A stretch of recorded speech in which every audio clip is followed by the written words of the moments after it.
Hey everyone, thanks for joining. Today we're going to be going over another one of our HUTS development opportunities. And if you've been following along, just a little bit of a recap on what these are. As you know, at HUTS, we are really here to streamline the process of designing and developing a new home. And we have a series of tools to do that, both uh, methods and methodologies for how to identify land. Our standards is a way to streamline design and documentation. Our contractor relationships and contractor pool is a way to onboard build partners, and increasingly a set of tools and means to help our clients with project financing. And what you find here in our development opportunities is that we are laying out a speculation on one of these lots on how to bring all of these pieces together. How are we able to identify a piece of land that we think works very well for a certain use case, lay out exactly how we would develop it and what the costs will be as we go through each of the milestones and phases of development. How are we delivering value into the property? And for those people that are thinking about using the property as a rental along with personal use, what might the revenue be on the backside? And so, laying out the design strategy, laying out the sequencing, and laying out the economics of the project. And that's really what our development opportunities are about. They're a bit of a shortcut to taking the HUTS approach. And rather than being a series of steps, we're sort of looking at it all from the end and backtracking and saying, how would we have gotten here to deliver on this opportunity? So anyone that's out there and thinking about designing and developing a house, but maybe wants to take fewer steps in how to get there, development opportunities are for you. Fantastic. The development opportunity we're going to look at today is it's on Mountain View Drive, hence the name Mountain View Drive, and it's in Coxsackie, New York. So it's sort of, up the Hudson, kind of around the sort of famous towns of Hudson and Catskill, and in this really kind of beautiful, sort of Hudson Valley School landscape. So here on the map is where this development opportunity is, kind of coming up. New York being down here, sort of following up. It's right on the other side of I-87. So pretty straightforward kind of route to get up here, and going to our HUTS map of our projects in the area. It's sort of right densely in an area that we have our relationships with contractors and groundwork people, and really sort of have built a large inventory of projects we've been delivering on, and people we work with in this area. So a couple more notes about that location. This is a area of the world. Personally, I have a very close relationship with the town just south of Coxsackie. I've heard it said Coxsackie, Coxsackie, all kinds of ways. But the town just south of there, Athens, New York. I personally owned a house there for a very long time. And what I like about this exact location is a few things. Like Ali said, you have this sort of amazing valley view that right across the river of Olana, and on the other side in towards Catskill, you have the Thomas Cole House. This is sort of grandfathers of the Hudson River School, and this is the view that they were seeing, an incredibly idyllic and sort of bucolic view. The other thing about being a little bit off the river is you're, in this case, now getting sort of equidistant between the high northern Catskills and the ski areas of in Wyndham and Hunter, and also close to all of the river towns along the Hudson, and quite close to the Rip Van Winkle Bridge, which goes right from Catskill and allows you to cross over the river without having to go too far south until you open up everything that's in Hudson and Germantown and Taconic and all of the kind of great locations on the east side of the river. So a really ideally situated place. And one of the reasons we chose it is not just because of the natural beauty of the land, but the ease of driving from the city for the right user, and its equal relationship to both all the Catskills sort of amenities and all of the Hudson River amenities. Yeah, and you're also really close to sort of Mount Washington and the border of Massachusetts there too, which is so. I mean, I think, and that all plays into sort of back half of the pro forma in terms of like really, if you are thinking about renting a place like this out, it's a really desirable place that really could be a 4-season rental. So it's like, kind of extending that period of sort of, there's not going to be a latent season per se because you have skiing, you have leaf peeping, you have summer, you have spring. I mean, it's sort of all a good time to be there. Going to our development opportunity here. Basically, this is we're sort of consider so it's placing these two pieces, these two standards on the lot is kind of where we began to think through this. So it's thinking about putting a Dogtrot as the main house and a bunkhouse as an ADU that sort of secondarily functions as this pool house. So it's sort of a combination of a main house and a distributed pool house in this rolling field. So here's the Dogtrot sort of coming up back with a driveway up the kind of edge of the tree line on this kind of really beautiful rolling field. So with all of our development opportunities, we really try and imagine who this would be for. Who is sort of the ideal kind of audience? What would the client be? Sort of the clients we've worked with, who do we think we could really tune this lot for?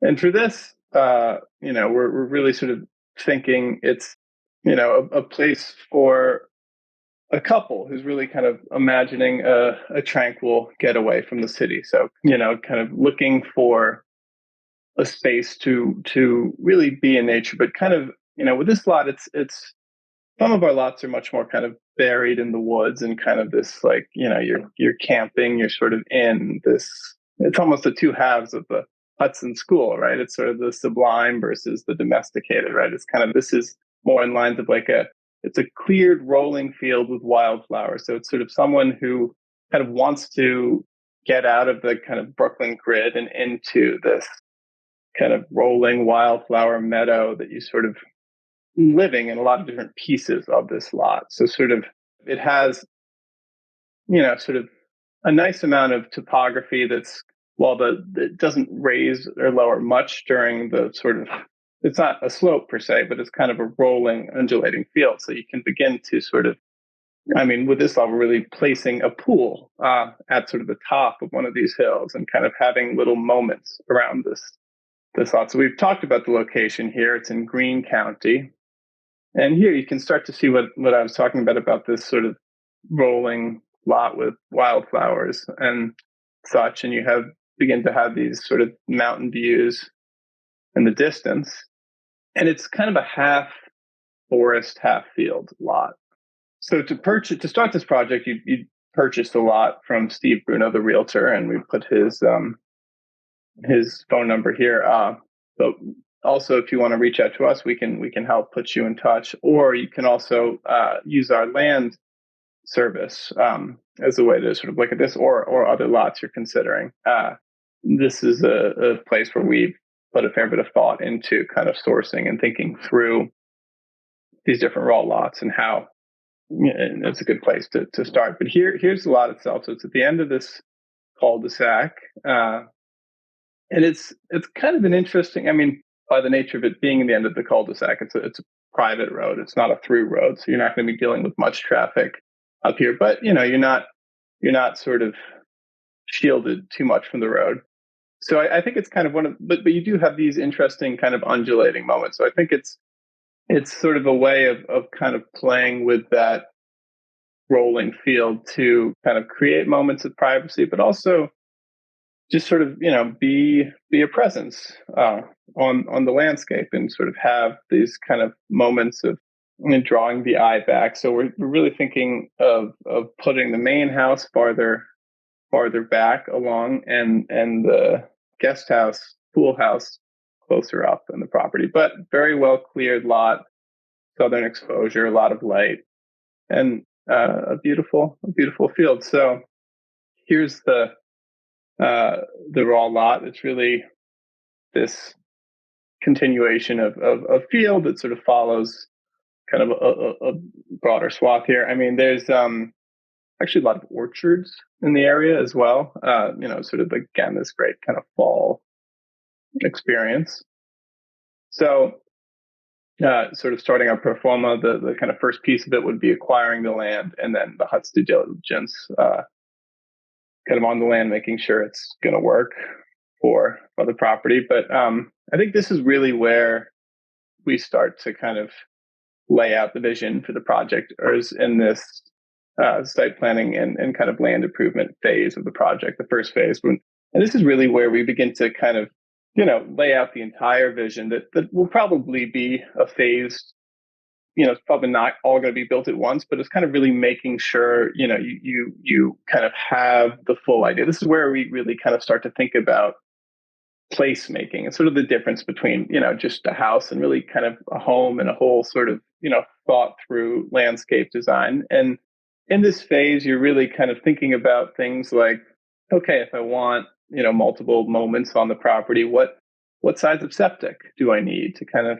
contain, all this? How far away can things be such that, you can use one, you don't have to sort of split costs again. Where do I want to be on the property? Sort of how far, how do I kind of balance the sort of driveway cost and not eat up my entire pro forma with the fact that, you want to push things back. I mean, this sort of concept was really, thinking about the driveway as sort of hugging the tree line of this property. So you're kind of like following this natural split that occurs on the property between field and forest.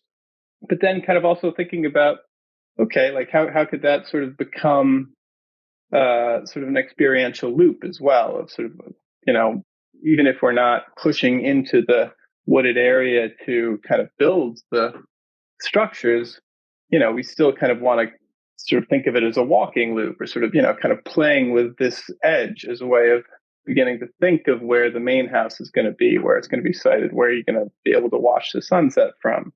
Kind of if there's kind of like an outdoor kitchen, which we were sort of imagining for this project, pushing back and sort of really playing with the edge, which is design concept of this project. Getting to the pro forma, this is sort of thinking, okay, it's a little bit of a longer driveway, but we don't want to eat up the entire budget. So imagining 30,000 for the driveway, a little bit of kind of landscape work to sort of begin to, I mean, I think that was for carving into the edge a little bit to tuck away the parking areas, putting in septic, power, and HUTS design and development fee. And at this point, sort of once you've started to really lay out a vision, once you've started to kind of, get entitlements of septic and well, sort of the design system and sort of approved system, you really start to kind of force equity into the project at this moment. So, we're imagining at this point you've sort of purchased the property for 135 grand. You put another 70 grand into it. You basically are, $209,000 into the project as of 10. But at this point, you've really sort of done the work, the time, the effort to force equity in. So we're imagining at this point, you've really got a piece of property that's probably worth closer to $250,000. So you really sort of have about, $65,000 of value created that is kind of from the thought and work that you've done, and sort of the, and if someone else were to step in the project at this point, they would have a ready to go kind of project with a driveway with sort of entitled plans and could push forward. So that's I think how we like to think about development generally, and has been what we've seen. The second phase of this project, we're building the pool house and pool. So this is going to be an important way to, I mean, it's kind of an experience on your property, but I think it's sort of this sort of how do you think of it as potentially a rental amenity too, of this kind of beautiful pool and simple structure in a field. So what is that kind of, how do you come across it? How do you not spoil the field as well? So it's really kind of this like sitting alone at the center of the property as this kind of focal point. A couple of thoughts here, Ali. I mean, I think that by setting up this trail system and the loop first, we're kind of establishing kind of like a bit of a necklace of experiences, and this being the first jewel of it. And then the next one would get added further back and around as you kind of go through that circuit. And like a lot of our projects, we're reading what's possible based on the land conditions. And so there are a lot of times when people come to us and say, great, like I would love to have a pool or have some kind of water feature that I put in. And our recommendation is to not do it because the amount of clearing it would require, that the sun path, that how often it's going to be in the shade and how cold it would be. This doesn't really make any sense. And this isn't, that's not the case here. And so the reason we're bringing in a pool is not only do we think it's a great amenity, not only do we think it's sort of an amazing view to be able to get up there, but you also have a lot that has this extended meadow that's relatively flat has no real tree cover and is going to be sort of warm and south facing most of the time. And so it's a really ideal location to bring in that sort of amenity because the land sort of allows for it. And then the other piece is, which you see in a lot of our development opportunities, is that the first habitable structure is the ADU. And so, or the accessory dwelling. A lot of times when we think about what an accessory dwelling is, the knee-jerk reaction is that that comes later after the main house. And we sort of turned that on its head a little bit for a bunch of reasons. That by permitting and entitling everything, both the main house and the ADU, and building our infrastructure up front, but then starting construction on the ADU, you get into a habitable place on your property faster. The ADU is going to take less time to build than the main house. You get into a place that is more easily financeable because it's smaller, maybe even something to be built out of cash, and a place that can help starting to kick off revenue much earlier and sort of turn on the faucet on this overall performa much faster than the house would. And so we sort of switched the thinking here a little bit into, well, let's start with the ADU and then follow on with the house to accelerate the ability of our collaborators and clients to be able to start using their property right away. And that's what you see here as well. Yeah. And I think, maybe the other thing to add too is, I think a lot of our clients really are, of course, sort of first time home developers, because this is sort of not a thing you do again and again and again. So I think it's also like a very sort of nice way to start, right? It's sort of a bite-sized, scalable thing that, I think it's planned for the large vision, but kind of start with a chunkable thing that you can really, sink your teeth into and wrap your arms around. And so for this standard ADU, we were thinking of using our bunkhouse, which is really sort of the most efficient of our sort of ADU space, where you can really sleep a lot of people if you want. It's a place where if you were having guests up, you could all kind of pack in and really sort of be in this camping in this beautiful place and sort of have experiences for a weekend. And as again, as this way of really sort of starting to be in your property and kind of imagine the next steps. And looking at the pro forma at this second phase of the project here, we're imagining kind of the bunkhouse and the pool to basically be around $200,000 as sort of a cost for the whole thing. This is again something that you can stay. It also, as Wayne was saying, it's something that can really kind of turn on the rental spigot early. And so that, if we're imagining renting this thing at $250 a night for 20 nights, that's sort of an income stream of $5,000. So a month, which really kind of, especially in this sort of like initial capital outlay piece of any development, that's a really sort of helpful piece to have. And again, I think that can be tuned to sort of when you sort of want the property to be kind of more income producing versus, more just your weekend getaway. That's a thing, that decision you can make. But I think especially in those early pieces of developing, it's nice to kind of get something that can start throwing off cash really quickly. So for the main house on this property, we were thinking about placing our Dogtrot standard. So it's a very directional standard. It's sort of the two gabled roof forms connected in the center, and it's about kind of separating the the two units as sort of public and private. So 2 bedroom with a bath in the center, and this is sort of the great room, kind of open public area of the house with a deck kind of pushing out towards view. And so for this, we're really kind of orienting it off kilter with the road. So you're not looking directly at the road, but you're really kind of still getting the sort of late in the day kind of sun exposure and really stunning sunsets. I kind of am imagining this property as a place where you're kind of outside in the field all day in one way or another. You're swimming when it's hot, you're kind of wandering through, you're doing the Hudson Valley activities of hiking or, checking out the farms or whatever it is. And then as the sort of day ends, you kind of retreat back into this kind of very protected, excellently sort of designed and beautiful space. And so you can sort of sit and watch the sunset on the porch and come in and have dinner.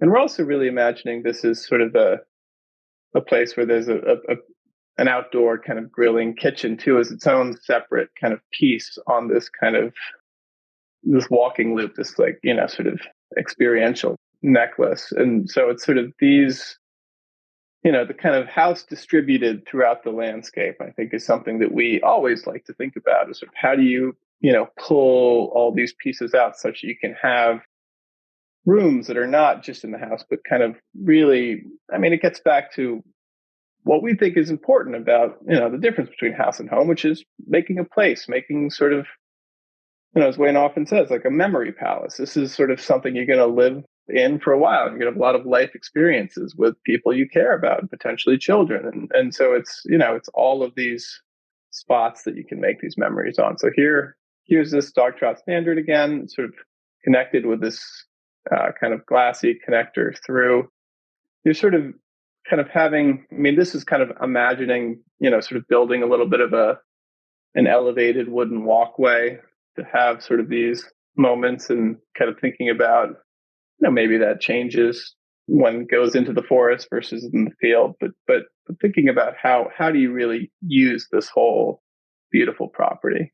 So looking at our finalized pro forma here, cost of the ADU, sort of thinking about it in our sort of fixed costs of what it takes to build a conditioned shell, and then as sort of $300 a square foot plus the fixtures and finishes at $100 a square foot. It's a relatively tight, efficient shell at just over 1,000 square feet. So we're we our experience is you can build these for just over $400,000, plus an outdoor kitchen. So kind of you basically at this point would have put $830,000 into your property, but you really kind of, this property we're imagining would be over $1 million in stored equity, kind of as you've really thought through and built a place out of this. And it's also a property that could be, if you're sort of imagining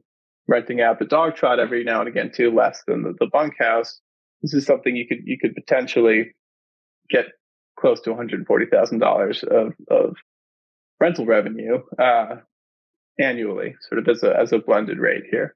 So that is sort of how we're thinking overall about this property. I think a couple things to look at there in the pro forma, and I know for everyone out there, there's a lot of numbers here, but there's really kind of like three big trends I think are always important to look at, and three big goals we always intend to hit when we look at these projects. The first is looking at the black numbers at the bottom. These are where we're demonstrating at each milestone and each phase of development, we are right side up, that you are creating positive equity at each moment, that you're spending less than the value you're producing at phase 1, phase 2, and phase 3. So that's the one piece that we always want to make sure that in all of this sequencing, we are staying right side up. The next thing to look at is potential annual revenue against the amount of money you've put into the project. And so we always want that to be, or you could say monthly revenue, that right now we're showing pretty conservatively that between these two structures and all of the amenities, you're able to produce around $11,500 a month. And that the amount you've put into the project in total capital expenditures is around $830,000. And so what you always want to see is that your rental can be at least 1% of your 1% per month of your total costs in. And what you see here is if you divide 11,400 by 830,000, you're going to get to around 1.4%. So we're hitting sort of the good targets that you want to match to make sure that this is a viable economic prospect. And so I think that matters a lot. And then the last is really just the big number of like, at the end of this, is the property worth 15, 20% more than I put into it? That's just good, sound development. And that's what you're taking on when you operate as a real estate developer, is that the cost of construction, cost of improvement should be less than the retail value of the project. And so, there's a lot of very, very high-end luxury houses where they're never going to recoup their cash at all. That's not really the intent of them. We find that with our customers, one of the goals, or the collection of goals, is that I'd like to spend more than it's worth on the project. I'd like it to rent for enough to cover my costs. I'd like to leave enough space in the amount of time that I'm renting it that I'm able to use it as well. And this project, in all of its phases, brings those three ideas together, along with, I would say, it being a quite thoughtful interpretation of how to utilize this unique site that has this sort of diagonal division between meadow and woods, between kind of open spaces and grand views, and some of the circuit going through the parcel. And so I think for the right person who's thinking about having multiple structures, relatively small footprint, but a big experience on a pretty open lot with a lot of sun exposure and meadowscape, and particularly for the person who's looking for a very different moment over their weekends or sort of weeks off than they might have in the city, this is sort of the ideal location. And so I think, we can kind of land on the final image here, Ollie, but let me open it up for the last couple of minutes to any questions from anyone out there on this development opportunity, any of the ways that we've thought about it. And before we field any questions, anyone out there who's watching this live or watching it as a recording later, you're always able to visit the bottom of any of our development opportunities pages and get in touch about it. We'll get back to you right away so we can talk about what next steps might look like. Danny says, kudos for all the transparency on pricing. Thanks. I think, one of the things that I think is important here is just generally in our model, we are operating as a fee developer. And so unlike the way most real estate development works, where the developer is taking on the capital risk, they're going through the whole project, and then they're trying to sell the project for as much as possible.